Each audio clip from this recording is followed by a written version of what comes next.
Enquanto estávamos aqui a ouvir o novo presidente do Brasil, Michel Temer, Gregório do Vivier ia sorrindo, a espaços. O que é que está a fazer dessa cara, Gregório? Para mim é muito deprimente isso. Ver um sujeito que teria... Sabe que ele tem 1% de intenção de voto hoje. É um sujeito odiado, ele é unanimamente odiado pela população. É um sujeito que as pessoas votaram na Dilma, votaram apesar dele ser o vice. É um sujeito, como vocês viram, não tem nenhuma legitimidade, tampouco tem algum tipo de inteligência, é réu hoje da Lava Jato. É a primeira vez no Brasil que um presidente réu é empossado. Em geral, os presidentes eles vão presos depois de serem empossados. Esse sujeito ele já está sendo investigado antes de ser empossado. É a primeira vez na história do Brasil com ficha suja está na presidência. Então tiram uma presidente democraticamente eleita, com 53 milhões de votos, para empossar um sujeito que não teria nenhum por cento de intenção de voto e que é réu. Então a presidente que não é ré, que não foi julgada, nada foi provado contra ela, é deposta para botar um sujeito que é réu. Qual é que é a expectativa agora para estes 180 dias? Ainda não fizemos o preâmbulo desta conversa. O Gregório é membro integrante da Porta dos Fundos. Eu penso que a maioria dos portugueses já o conhece, e bem. Talvez. Pronto, foi apanhado, enfim, por esta destituição de Dilma quando estava aqui em Portugal. Eu estava no avião. Eu saí do Brasil, a presidente era Dilma, eu cheguei e é um golpista, um sujeito, um réu. Gregório, esta é uma caricatura que não anda nada longe da realidade. Os políticos, boa parte dos políticos brasileiros são mesmo assim. Boa parte. Mentem com todos os dentes que têm. Com todos os dentes. Sabe que o novo ministério, que o presidente interino, ele acabou de empossar 24 ministros, dos quais 8 estão indiciados na Lava Jato. 8? 8, tá? Então, um terço dos ministros que ele acaba de nomear eram réus, não são mais porque agora tem foro privilegiado. Então, esse combate à corrupção no Brasil está dando nisso. Está dando, na verdade, não é um combate à corrupção. Ele é um combate a Dilma, ao PT. Não tem nada. Se fosse um combate à corrupção, o presidente interino que acaba de ser empossado não seria o Michel Temer, que é um corrupto notório, investigado já, envolvido em escândalos até o pescoço.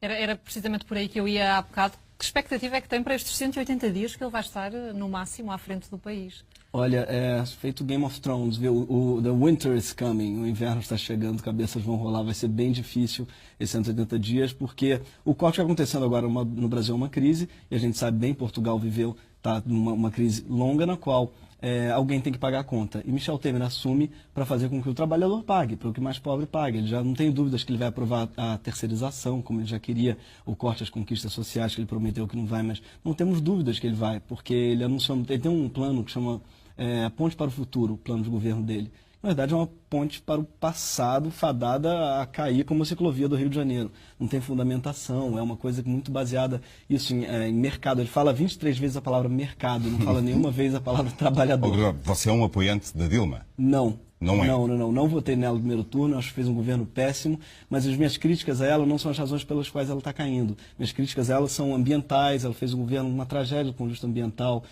não fez demarcação de terras indígenas, não fez reforma agrária. Não é por nada disso que ela está caindo. A Dilma não cai por causa dos erros dela, mas ela está caindo por causa dos acertos. Ela está caindo exatamente por causa da luta pela corrupção, ela está caindo por causa das conquistas sociais, ela está caindo por fazer os poucos acertos que ela fez são que estão fazendo ela cair. O Brasil tem uma solução política, assim, a breve trecho à vista ou não?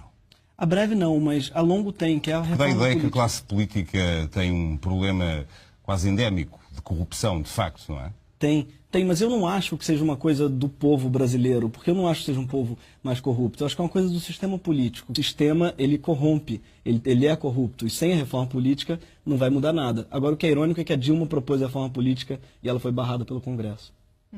E, portanto, não há aí boas expectativas para o que aí vem, também nem para mudanças no sistema político, pelo menos tão cedo. E, entretanto, o Brasil está a braços também com algumas dificuldades económicas. Isso vem piorar a situação. Não há solução à vista também por esse ponto de vista.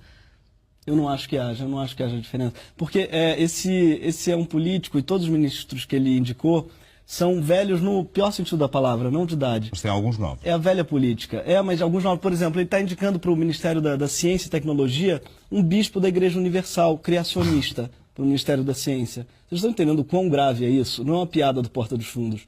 Isso é real. Bom, mas imagino que vocês, na porta dos fundos, muitas vezes, ao ter conversas, que sorte em viver num país destes, que tem uma classe política assim, para nós estarmos sempre a escrever piadas e a representar piadas. Mas não falta matéria-prima, não é? Eu acho que eu preferia viver num país desenvolvido e estar desempregado, sabe?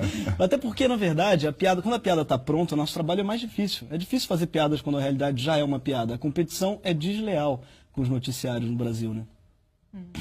Muito difícil, a piada já está lá. Parece que a gente não tem trabalho, basta lê-la, basta ler o jornal no Brasil. A realidade consegue ser, enfim, ainda mais incrível do que a ficção, não é? Como se costuma dizer. Exatamente. Michel Temer empossado para combater a corrupção, essa é a piada, não tem nem piada para fazer sobre isso, sabe?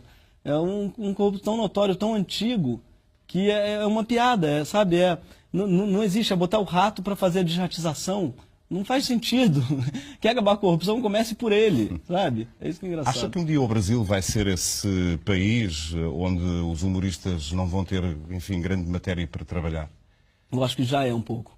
Hoje é muito difícil fazer humor porque a matéria, ela não tem, você não tem o que dizer, já está lá e é triste. Às vezes eu me pego triste porque é muito difícil fazer piada com isso, sabe? Quando você tem um corte tão sério nos direitos trabalhistas, uma classe trabalhadora já tão calejada que acaba um pouco de botar um pouquinho para fora a cabeça da miséria e ver que vai voltar atrás. Eu acho que o que a gente está vivendo hoje é um retrocesso, não de anos, mas de décadas, sabe, na política brasileira. Mas há uma esperança para mudar isso, pelo menos a longo prazo? Eu acho que a longo prazo, sim, com uma reforma política intensa, com uma maneira completamente diferente de se eleger, com o fim do financiamento privado. Tem um monte de coisas que eu acho que podem ser feitas. São coisas que demoram bastante tempo. Bastante tempo e coisas que eu tenho certeza que Michel Temer não vai fazer. Até, se calhar, por uma questão de tempo, não é? Estamos a falar de 180 dias, pelo menos para já. Exatamente, de tempo de interesse também. Porque ele sabe, por exemplo, se ele convocasse eleições diretas, ele teria 1% de voto, então não interessa eleições diretas. Ele é um sujeito que só chega à presidência através de eleições indiretas do parlamento, porque ele não tem base, ele não tem aprovação, não tem carisma, ele não tem eleitor mesmo. Então, é um sujeito que só chegaria à presidência através de um golpe branco, que foi o que aconteceu. Falava há pouco da necessidade da classe política brasileira ser colocada perante novas regras, no fundo, para que casos destes, como Lava Jato, não se repitam.